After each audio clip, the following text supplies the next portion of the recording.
జయ శ్రీమన్నారాయణ. మన సివిఆర్ ఓం ఛానల్ ప్రేక్షకులందరికీ కూడా జయ శ్రీమన్నారాయణ. నేను మీ ఐకాన్ ఆస్ట్రాలజర్ గట్టుపల్లి సురేష్ బాబు. మనకి హిందూ సాంప్రదాయం, సనాతన ధర్మం, మనకి కొన్ని వాల్యూస్ ఇవి మనం విన్నాగా పాటిస్తున్నాం కదా. అయితే ఇక్కడ మనకి తీసుకున్నట్టయితే కనుక ఎంతోమంది హిందూ దేవుళ్ళు దేవాలయాలు అని చెప్పేసి మతాలు కులాలని చెప్పేసి విభజన చేస్తూ ఎంతో రకాలుగా కొట్లాట్లకి కారణమవుతూ ఉన్నారు మన ప్రపంచంలో జనం. మన భారతదేశంలోనే కాదు, విదేశాల సైతం కూడా ఎంతోమంది హిందువులు మతస్థులు వేరే మతస్థులు అని ఉంటూ ఉన్నారు. అయితే దీనికి ప్రత్యేకంగా మనం చెప్పదగింది ఏంటంటే కనుక హిందూ దేవాలయాలని కాకుండా, హిందూ మతమే అని కాకుండా హిందూ దేవుళ్ళు అనేది కూడా సృష్టించారు. కాబట్టి మనము కొలుచుకుంటున్నాం.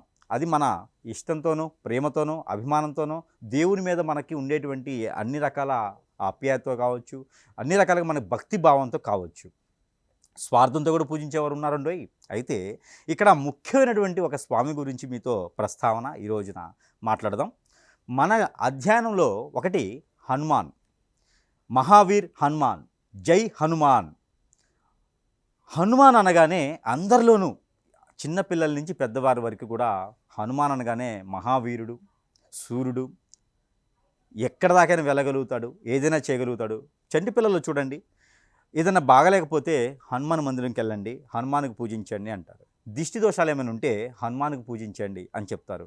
ఏదైనా భయం వేస్తుంది మనకంటే హనుమాన్ ఆలయానికి వెళ్ళండి, అక్కడ హనుమాన్ ఆలయం ఉంటే దర్శనం చేసుకోండి, మీ భయం అన్నీ కూడా పటాపంచలైపోతాయి అంటారు. అంటే చూడండి, మన పెద్దవారు మనకి హనుమాన్ గురించి ఎంత ప్రేమగా చేశారో. ఎందుకండి మన రామాయణ కాలంలో కూడా చూసుకున్నట్టయితే కనుక, మనం రామాయణం చదివినట్టయితే, రామాయణంలో విలువలు తెలుసుకున్నట్టయితే కనుక ఆ శ్రీరామచంద్రమూర్తి కావచ్చు, సీతమ్మ వారు కావచ్చు, లక్ష్మణస్వామి కావచ్చు, వీరంతా కూడా హనుమాన్ యొక్క సాయంతోనే మళ్ళీ కూడా మన ప్రపంచానికి ఐడియల్గా నిలబడ్డారని మనం చెప్పొచ్చు.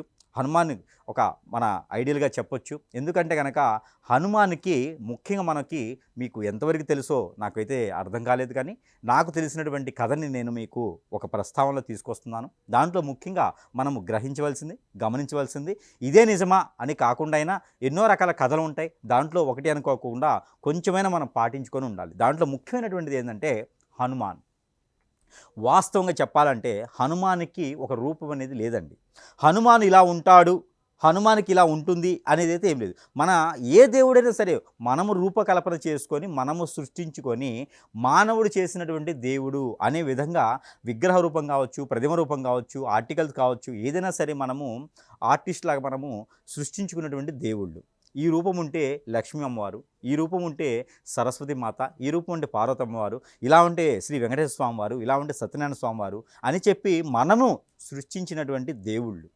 ఆ రూపం లేదు కాబట్టి. కానీ ఇక్కడ హనుమాన్కి నిజంగానే రూపం లేదు. హనుమానికి రూపం అంటే ఉంటుంది, చర్మం ఉండదు. హనుమానికి చర్మం ఉండదు కాబట్టి తను వాయుపుత్రుడు అంటారు. తను వాయుపుత్రుడు అంటే గాల్లో తిరిగేటువంటి వ్యక్తి కాదు.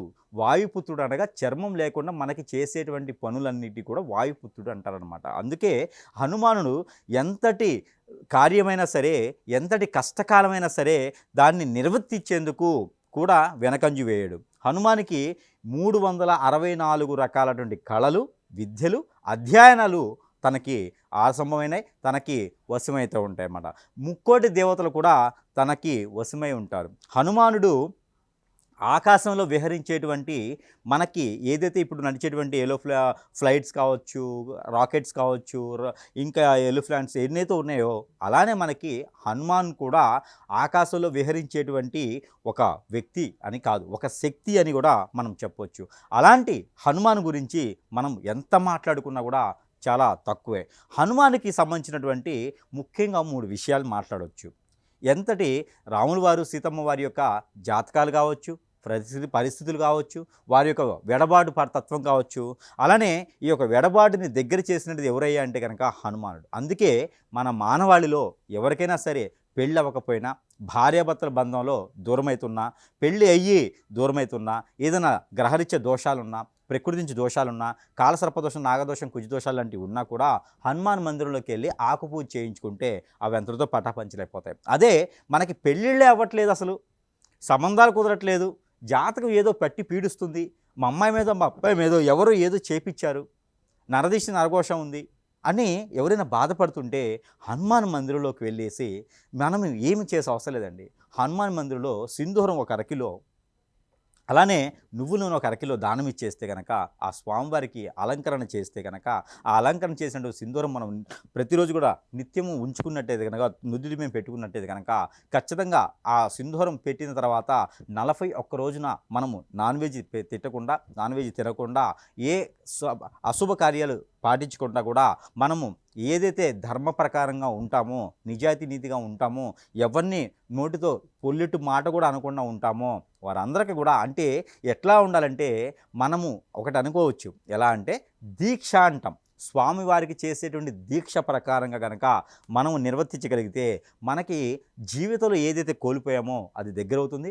ఏదైతే మనకి పెళ్ళిళ్ళు కావాలనుకుంటారో అవి పెళ్ళిళ్ళు కూడా దగ్గరవుతాయి. అలానే ఆర్థికంగా వెనకబడుతున్నాము, ఏ పని చేసినా ముందుకెళ్ళట్లంటే హనుమాన్ మందిరంలోకి వెళ్ళేసి ప్రదక్షిణాలు చేస్తే చాలు. మనం అనుకున్న పనులు ఖచ్చితంగా కొంగు బంగారం చేస్తారు. జాబులో వెసులుబాట్లు కానివ్వండి, వ్యాపార వృద్ధి కానివ్వండి, మీ మీద ఆపోజిట్లో ఎవరైనా వ్యాపారం పెడితే దానివల్ల నరదిష్టి ఉండడం, కాంపిటేటర్లు రావడం, జాబులో ఎంత చేసినా వెసులుబాటు లేదు, ప్రమోషన్స్ లేవు, ఇంక్రిమెంట్స్ లేవు, ఏం అర్థం కావట్లేదు అంటే 41 రోజున కష్టం ఉంటుంది. కానీ ప్రతిరోజు కూడా హనుమాన్ మందిరం మీ సమీప దూరంలో ఉంటే కనుక 11 ప్రదక్షిణాలు చేయండి. మీకు కొంగు బంగారం చేసి మీరు అనుకున్నటువంటి కార్యాచరణ ఖచ్చితంగా నిర్వర్తిస్తూ ఉంటారు. హనుమాను మనకి గండాలున్నా, హనుమాను మనకి ఆరోగ్యం బాగాలేకపోయినా హనుమాన్ మందిరంలోకి వెళ్ళేసి మనము ఆ హనుమాన చాలీస కావచ్చు, హనుమాన దండకం కావచ్చు, మనం చదివినట్టే కనుక ఖచ్చితంగా మీకు కొంగు బంగారం చేసేలాగా కనపడుతుంది. ఆరోగ్యం కూడా స్థితిగతులు అనేది మెరుగుపడతాయి. హనుమానికి ఆకు పూజ చేయిస్తాం. ఎందుకు చేస్తే తెలుసా అండి? పెళ్ళై పిల్లలు పుట్టకపోయినా, అసలు పెళ్ళి అవ్వకపోయినా, మనలో గ్రహ దోషాలు ఏమైనా ఉంటే కూడా, కాలసర్పదోషం, నాగదోష, కుజదోషాలు లాంటివి ఉండి పితృదోషాలు బాగా బాధిస్తున్నాయి అంటే కనుక హనుమానికి గారెల దండ, మినపపప్పుతో చేసినటువంటి గారెల దండ సమర్పించి, హనుమానికి సేమియాతో చేసినటువంటి హల్వా సమర్పించేసి, లేదా కేసరి సమర్పించేసి స్వామివారి నైవేద్యం సమర్పించుకొని ఈ యొక్క ఆకు పూజ చేయించుకుంటే కనుక మనకున్నటువంటి అన్ని రకాల దోషాలు కూడా పటాపంచలైపోతాయి. అలాంటి హనుమాను ఎన్నో రకాలటువంటి సంజీవిని తీసుకొచ్చినటువంటి హనుమాను మీ యొక్క జీవితంలో వెలుగు నింపరా అండి? సంజీవిని తీసుకొచ్చి లక్ష్మణస్వామి వారికి ముచ్చువాతు పడితే కూడా మళ్ళీ కూడా పునః ఊపిరి పోసినటువంటి హనుమాను మనకి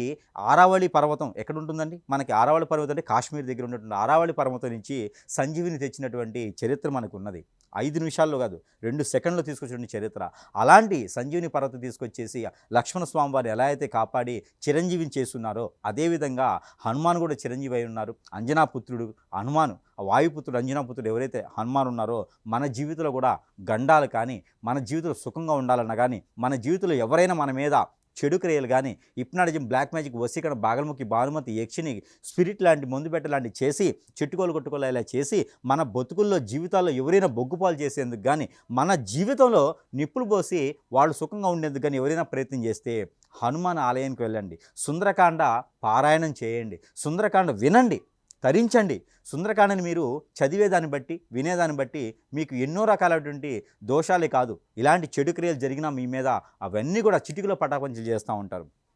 అదే హనుమాన్కి అరటిపళ్ళు మనము నైవేద్యం పెట్టడం ద్వారా, ఏదైనా సిని మంగళవారాల్లో అరటిపళ్ళు నైవేద్యం పెట్టండి. ఇలాంటి నైవేద్యం పెట్టడం ద్వారా పిల్లలు చదువుకునే దానికి ఏదైనా ఆటంకాలున్నా, విఘ్నాలున్నా, వారి మైండ్, మేధాశక్తి ఉత్తినిగా పైకి ఎదగాలన్నా, అలానే ఎవరైనా ఆడపిల్లల్లో వయసు వచ్చినా కూడా ఇంకా వారికి రజస్వాలు అవ్వకపోయినా, పెద్దవారిగా మారలేకపోయినా, ఇంకా చిన్నపిల్లల తత్వంతో ఉన్న, ముఖ్యంగా బలరిష్ట రోగాలు అంటారు.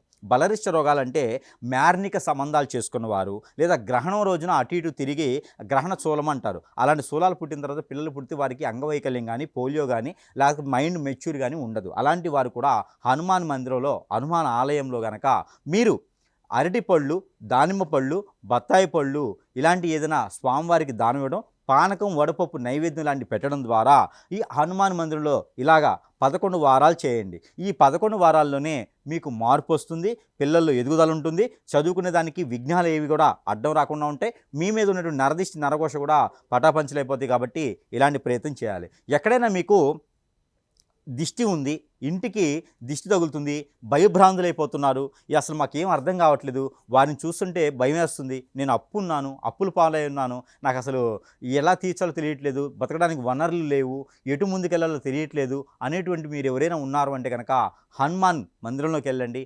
ఆకుపూజ చేయించుకోండి. లేదు అంటే కనుక హనుమాన్ చాలీసా పఠించండి. హనుమాన్ దండకం అని ఉంటుంది, అది పారాయణం చేయండి. అలానే 11 వారాలు, 7 వారాలు, 17 వారాలు ఎవరైతే హనుమాన్‌కి సంబంధించినటువంటి వస్త్రాలు అంటే ఆరెంజ్ కలర్ ఉన్నటువంటి వస్త్రాల్ని ధరించుకొని మంగళవారం రోజున హనుమాన్ చాలీసా కానీ, హనుమాన్ యొక్క బీజ మంత్రం కానీ ఉంటుంది. ఆ మంత్రాన్ని మనము పఠించుకున్నా కూడా ఎన్నో రకాలైనటువంటి శక్తియుక్తులనేది మన లోపల ఇమిడి అవుతాయి. అలానే హనుమాన్‌కి 364 అవలక్షణాలు గలటువంటి కళలు ఉన్నాయి. అవలక్షణాలు అంటే తప్పు అనుకున్నారు. అవలక్షణాలు అంటే మనకి ఈరోజు తప్పు అనిపిస్తుంది. అవలక్షణాలు అనగా దశమహావిద్యల్లో ఒక భాగం.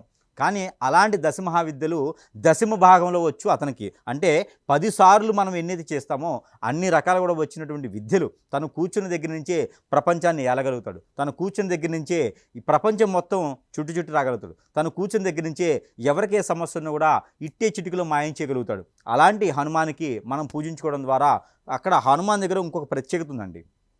మీరు గమనించండి బాగా. కులము, మతము, ప్రస్తావన లేకుండా ఎటువంటి వారైనా సరే హనుమాన్ మందిరంలోకి వెళ్తారు. అలాంటి హనుమానికి ఒక చక్రం ఉంటుంది. సచ్చక్రాల్లో చక్రం ఏంటంటే కనుక ఛాతి చక్రం అంటారు. అది హృదయ చక్రం. ఈ హృదయ చక్రంలో ఎంతోమందిని ఆరాధన తీర్చుకునేటువంటి ఆ స్వామివారు ఆ హృదయం అంతా కూడా మనమై ఉండేలాగా ఉంటుంది. మనము హనుమాన్ మందిరంలోకి అడుగు పెట్టగానే మన యొక్క రూపకల్పన, మన యొక్క ప్రతిమ, మన యొక్క కళ్ళు కావచ్చు, హనుమాను కళ్ళతో కాదు మనసుతో చూస్తారు. ఎందుకంటే ఛాతి చక్రంతో ఏదైతే చూస్తారో వారు మనస్ఫూర్తిగా మనల్ని దీవిస్తారు అని అర్థం. కాబట్టి ఆ ఛాతి చక్రంతో మనల్ని సూచిస్తూ ఉంటారు. ఇంకో విషయం, మనము కోతికి కానీ పిల్లికి కానీ హనుమాన్కి సంబంధించినటువంటి పిల్లి, కోతి రెండు కూడా ఆయనకి ప్రేమపూరితమైనటువంటి జంతువులని చెప్పొచ్చు. అలానే పిల్లికి కానీ కోతికి కానీ మనము ప్రతిరోజు కూడా పెరుగన్నం కానీ, పెరుగులో బెల్లం కలిపి కానీ అక్కడ కోతికి కానీ హనుమాన్కి కానీ జామ పళ్ళు కానీ లేకపోతే కనుక అరటి పళ్ళు కానీ అక్కడ వారికి ఇచ్చాము అంటే కనుక ఆ హనుమాన్ యొక్క కృపా కటాక్షాలు మన మీద ఖచ్చితంగా ఉంటాయని చెప్పొచ్చు. అలాంటి హనుమానికి మనము ఈ రోజున ఎన్నో ప్రత్యేకమైన కార్యక్రమాలు చేసుకుంటూ ఉన్నాం. వారికి తగ్గటువంటి ఎన్నో రకాలైనటువంటి దండకాలు ఉన్నాయి, ఎన్నో రకాలైనటువంటి సూత్రాలు ఉన్నాయి, సూచనలు ఉన్నాయి. హనుమాన్ చాలీసా ఒక రోజు పఠించాము అంటే కనుక యావత్ ప్రపంచంలో ఉన్నటువంటి దేవాతి దేవతలందరినీ కూడా మన ఆత్మ సంతృప్తి కోసము దర్శనం చేసుకున్నటువంటి పుణ్యఫలం వస్తుంది. ఎవరికైనా సరే దెయ్యం పట్టింది, భూతం పట్టింది, మాట వినట్లేదు, వీళ్ళకి చేతబడైంది, అష్టదిబ్బందులు అయిపోయింది, చాలామంది వింటూ ఉంటాం మనం. అలాంటి జరుగుతూ ఉంటాయి. అలాంటి వారికి ఎవరైనా భయభ్రాంతులై కానీ మన కాన్షియస్ మన మాట వినలేటువంటి వారికి, ఆరోగ్యం క్షీణించిపోయేటువంటి వారికి, పిచ్చోళ్ళ రోడ్ల మీద తిరిగేటువంటి వారికి, ఏ పని అనుకున్న ముందుకు వెళ్ళినటువంటి వారికి వీరందరికీ కూడా హనుమాన్ చాలీసా పఠిస్తూ, వింటూ, తరిస్తూ హనుమాన్కి సంబంధించినటువంటి సింధూరాన్ని మన నుదుటిన ప్రతిరోజు కూడా ఉంచుకున్నట్టే కనుక ఆయుక్షణం ఉన్నవారు, ఆ గండాలు ఉన్న వారికి కూడా ప్రతిదీ కూడా మీకు గండం తప్పుతుంది, ఆయుక్షణం తప్పుతుంది. జీవితకాలం కూడా చిరంజీవిగా జీవించేలా ఉంటుంది. ఎవరి దగ్గరైనా సరే మనం భయపడకుండా ఉంటాం. కోర్టు విషయాలు కానీ, కోర్టుకు సంబంధించినటువంటి విడాకులకు సంబంధించి కానీ, ఫైనాన్స్ సంబంధించి కానీ మీకు సంబంధం లేకుండా ఎవరైనా మీ పైన వెలిగేషన్ తీసుకొచ్చినా, సంసారంలో నిప్పులు పోసినా, వ్యాపారంలో వృద్ధి లేకపోయినా, నష్టపోతున్నా, డబ్బులు నష్టపోయినా, అలానే కోర్టుకు సంబంధించినటువంటి, జైలుకు సంబంధించినటువంటి, పోలీసులకు సంబంధించినటువంటి కేసుల్లో పెట్టేసి మీ ప్రమేయం లేకుండా మిమ్మల్ని ఇరికిచ్చినటువంటి వారు ఎవరైనా ఉంటే కనుక హనుమాన్ దండకం అని ఉంటుంది, సుందరకాండ అని ఉంటుంది, అది మీరు పఠన చేయండి. అలానే హనుమాన్ మందిరంలో కనుక 11 ప్రదక్షిణాలు 41 రోజు చేయండి. అలానే హనుమాన్ మందిరంలో ఉన్నటువంటి గ్రహాలు ఏవైతే ఉన్నాయో ఆ గ్రహాలన్నీ కూడా మీకు సానుకూల పడేలాగా గ్రహాల ప్రదక్షిణ కూడా మీరు చేయాలి. అలానే ఇలాంటి దోషాలు ఉన్నవారు హనుమాన్ మందిరంలో బఠానీలు కానీ, ఉలవలు కానీ, శనగలు కానీ, బొబ్బర్లు కానీ, స్వీట్ కార్న్ కానీ మీరు గుడాలుగా వండించి, గుగ్గిళ్ళు, ప్రాంతీయ భాష గుగ్గిళ్ళు అంటారు, ఇవి వండించి వాటిలో ఇంగువ, అలానే బెల్లము, ఆవాలు, తెల్లవాలు కానీ నల్లవాలు కానీ వేసి, నువ్వు నూనె కానీ కోకోనట్ ఆయిల్తో కానీ మనం తాలింపు పెట్టేసి, ఎండిమిరపకాయలు లాంటివి వేసి తాలింపు పెట్టేసి దాంట్లో పల్లీలు కూడా వేసుకోవచ్చు. తాలింపు పెట్టి ఆ ఒక గుడాలు, గుగ్గిళ్ళు లేదా పులిహోర, నిమ్మకాయ కాకుండా చింతపండు చేసినటువంటి పులిహోర, పాల తాలికలు, వడపప్పు, బెల్లము, వడపప్పు, ఎండు కొబ్బరి, అలానే పచ్చి కొబ్బరి లేకుంటే పానకము, ఇలాంటి స్వామివారికి నైవేద్యం సమర్పించడం ద్వారా స్వామివారికి ఇష్టమైనటువంటి నైవేద్యం ఏంటంటే కనుక మనము సాబ్దాన అంటాం, సభ్యం. ఈ సభ్యము బెల్లం వేసి కాచినటువంటి పరమాన్నం అంటారు. ఈ పరమాన్నము స్వామివారికి ప్రీతపూర్తమైనటువంటి పరమాన్నం. ఇది ఒక స్వామివారికి ఇంట్లో అయినా, దేవుని మందిరం దగ్గరైనా, ఆలయంలో అయినా, ఎక్కడైనా సరే ఈ యొక్క నైవేద్యం ఏదైతే ఉందో ఇది సమర్పించుకున్నట్టయితే కనుక ఎన్నో రకాలటువంటి మీకు కార్యక్రమాలు కావచ్చు, మిమ్మల్ని బెదిరించిన వారు కావచ్చు, మీకు కోర్టు విషయాలు కావచ్చు, ఎక్కడ మీ మాట వినకపోయినా కావచ్చు, ఏది ఉన్నా కూడా అవన్నీ కూడా ఇలా చిటికలో పటాపంచలు చేసేటువంటి శక్తియుక్తులు మన హనుమాన్కు ఉన్నాయి. అందుకే మహావీర హనుమాన్ అంటారు. అలాంటి మహావీర హనుమాన్ అంటే, మహావీర్ అంటే అంతకు మించినటువంటి సూపర్ మ్యాన్ కానీ, అంతకు మించినటువంటి హీ మ్యాన్ కానీ, అంతకు మించినటువంటి ఎవరు కూడా ఇక ఉండరు, ఉండపోరు. ఎలాంటి దేవతా దేవుడికైనా సరే ఒక ధైర్యాన్ని ఇచ్చేటువంటి, ఆత్మ సంతృప్తి చెందేటువంటి హనుమాన్ దేవతా దేవతలకే ఎంతో రకాలైనటువంటి సహాయం చేస్తున్నారు. అలాంటి హనుమాను మనకెందుకు సహాయం చేయడు? మీకు ఒక గమనికైనటువంటి ఒక విషయం, మన కలియుగంలో భారతము రామాయణము 2 ఘట్టాలు ఉంటాయి. ఈ భారతము రామాయణంలో వచ్చేటువంటి విలువలు కావచ్చు, సనాతన ధర్మం కావచ్చు, వీటిని చూసే మనం ఈరోజు ధర్మం 4 పాదాల మీద ఉన్నా మనం ఈ రోజును ఎన్నో రకాల వాల్యూని మనము చెప్పుకుంటూ ఉన్నాము. ఇవన్నీ కూడా మీకు 2 విషయాలు గమనించండి.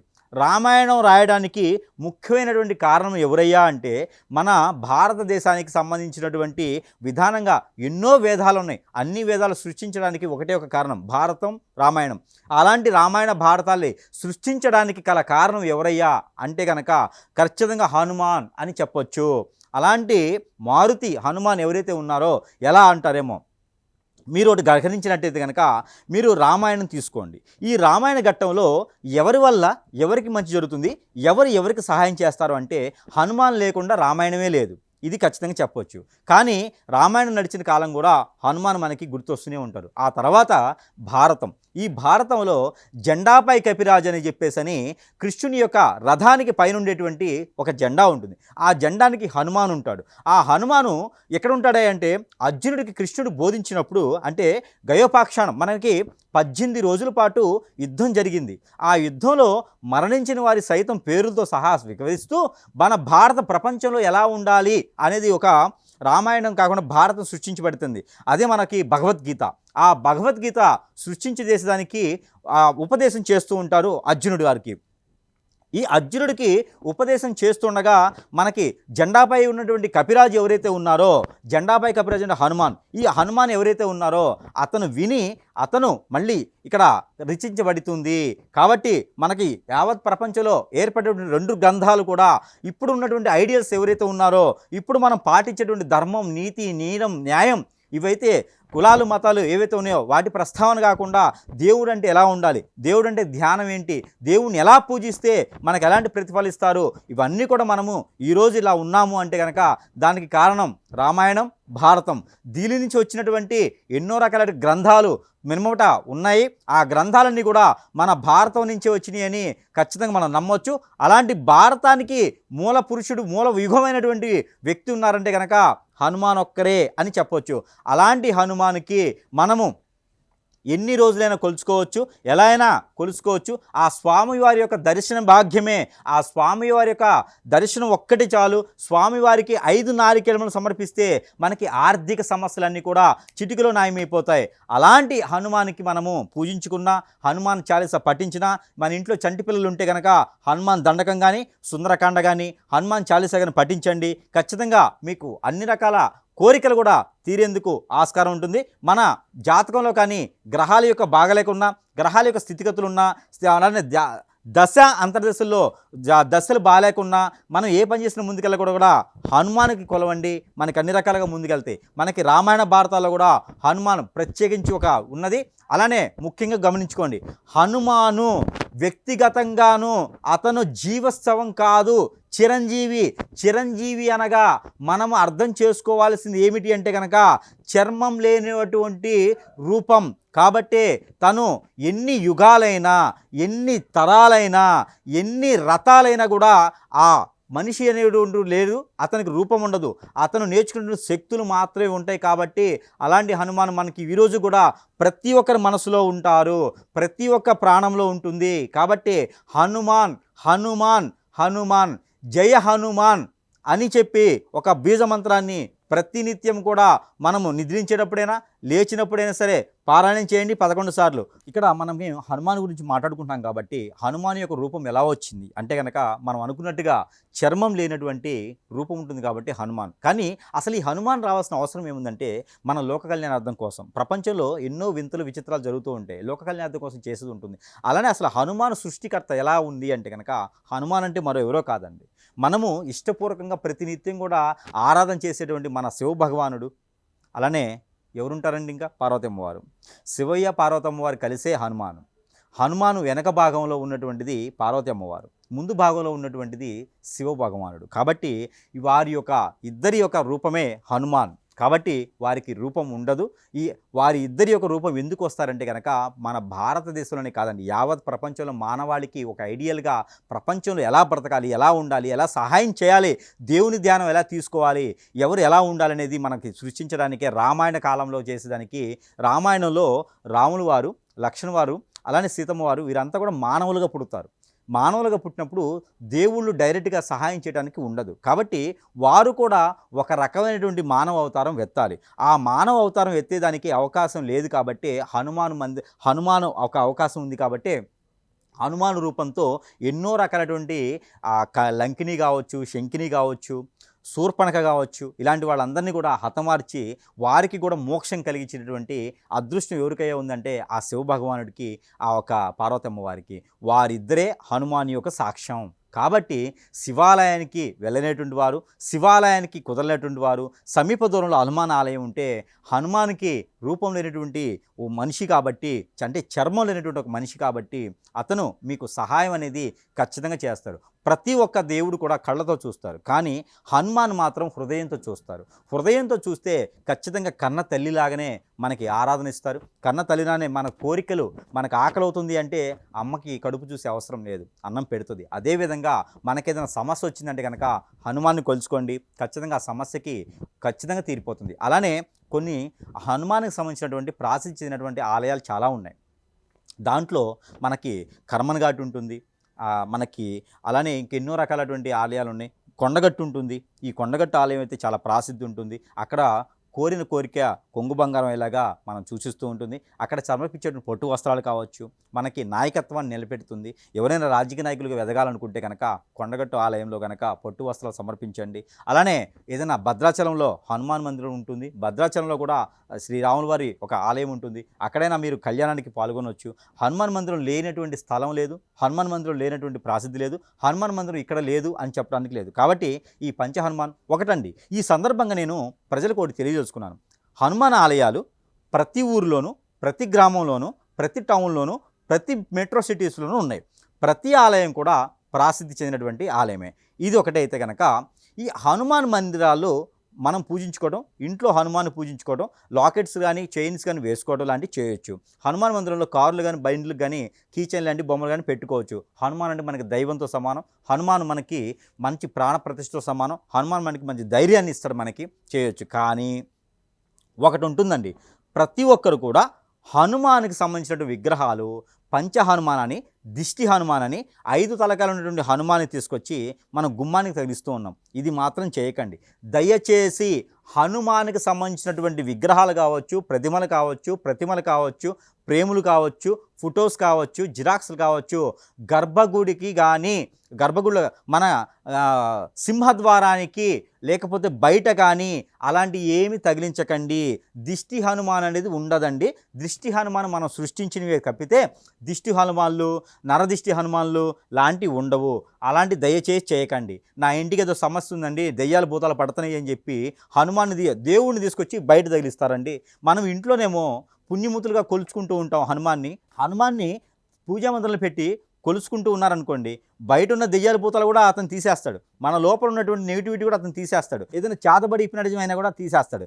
అలాంటి హనుమాన్ని తీసుకుపోయి పంచ హనుమాన్ అని, పంచతలకాయల హనుమాన్ అని, పంచభూతాల హనుమాన్ అని, దిష్టి హనుమాన్ అని బయట తగిలిస్తూ ఉన్నారండి. ఇది మాత్రం ఖచ్చితంగా చెప్తున్నానండి, ఇలాంటివి చేయకండి. ఇలాంటి చేయడం అనేది అనాగరికం. ఇలాగా మనం ఇంకొక మతస్థులకి అవకాశం ఇచ్చినట్టే కాబట్టి అలాంటివి చేయకూడదు. దిష్టి హనుమాన్ కానీ, దిష్టి వినాయకుడు కానీ ఉండరు. అది మనం సృష్టించుకున్నవే. ఏదైతే ఉందో గర్భగుడిలో అదే విధంగా మనం ఇంట్లో అయినా సరే దేవుడి మందిరంలో పూజించుకోవచ్చు, హాల్లో పెట్టుకోవచ్చు, కావాలంటే నా వెనక ముందు అన్నిట్లో పెట్టుకోవచ్చు. అంటే వెనక గోడకి ముందు గోడకి అన్నీ పెట్టుకోవచ్చు. కానీ గుమ్మం బయట మాత్రము దిష్టి అని చెప్పి ఇక్కడ కూడా దేవుడికి సంబంధించి పెట్టకండి. రోడ్డు సూలున్నప్పుడు వినాయకుని ఒకటి ప్రతిమలు అక్కడ ప్రతిష్ఠించిపోతూ ఉంటారు. అలాంటి కుటుంబాలు, సంసారాలు, ఇళ్ళు, జీవితాలు కూడా అవన్నీ నేలపడిపోతూ ఉంటాయి. అవన్నీ కూడా అడుగంటిపోతూ ఉంటాయి. ఎప్పుడు కూడా దేవుణ్ణి బయటికి తీసుకురాకండి.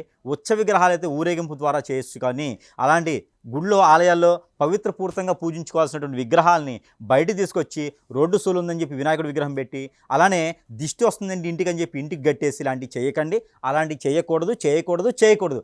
దానివలన మనం నష్టపోతాం, ఇబ్బంది పడతాం, భంగపడతాం, బాధపడతాం, రోడ్డును పడతాం. కాబట్టి ఎంతటి ఉన్నత స్థితిలో ఉన్నా, ఎన్నటి ఉన్నత స్థాయిలో ఉన్నా కూడా అలాంటి విగ్రహాలు కానీ మనం ప్రేమపూర్తిగా ఇంట్లో పెట్టుకుని పూజించుకోవాలి. కావాలంటే కంఠంలో వేసుకోండి, కావాలంటే నెత్తిన పెట్టుకోండి, కావాలంటే కిరీటం చేయించుకోండి. కానీ దిష్టికి మాత్రం హనుమాన్ విగ్రహాలు కానీ, ఆంజనేయ స్వామి కానీ, లేకపోతే కనుక వినాయక స్వామి వారి కానీ పెట్టకండి. ఇంకో విషయం ఏంటంటే కనుక కర్మన్ఘాటి కావచ్చు, అలానే కొండగట్టు కావచ్చు, లేకుంటే కనుక ఆంధ్రప్రదేశ్లో ఉన్నటువంటి ఎన్నో ఆలయాలు ఉన్నాయి. సింగరకొండ కావచ్చు, బొప్పుడి కావచ్చు, అలానే ప్రాసిద్ధి చెందినటువంటి ఎన్నో రకాలైనటువంటి హనుమాన్ ఆలయాలు ఉన్నాయి. ప్రతి ఆలయం కూడా ప్రాసిద్ధి చెందిన అనుకోవాలి. మన సమీపంలో ఏ హనుమాన్ ఉన్నా పర్వాలేదు. హనుమాన్ మందిరంలో 41 రోజు దీపారాధన వెలిగించండి. మార్పు అనేది మీలో మొదలవుతుంది. ఎలాంటి మార్పు కావాలంటే అలాంటి మార్పు మీలో మొదలైంది. కాబట్టి ప్రదక్షిణ హనుమానికి ఇష్టమైనది, హనుమాన్ ప్రదక్షిణ హనుమానికి ఇష్టమైనది దీపారాజన, ఈ రెండు చేయండి. జీవితంలో మార్పు కావాలి, జీవితంలో మంచి స్థానానికి వెళ్ళాలి, జీవితంలో లోక కళ్యాణార్థం కోసం ఏదైనా సాధించాలనుకున్న వారికి హనుమాన్ ప్రార్థన అనేది చాలా ముఖ్యమైనటువంటిది మనిషి జీవితంలో. కాబట్టి అలాగా అందరూ కూడా హనుమాన్ని ప్రార్థించండి. జయ శ్రీమన్నారాయణ.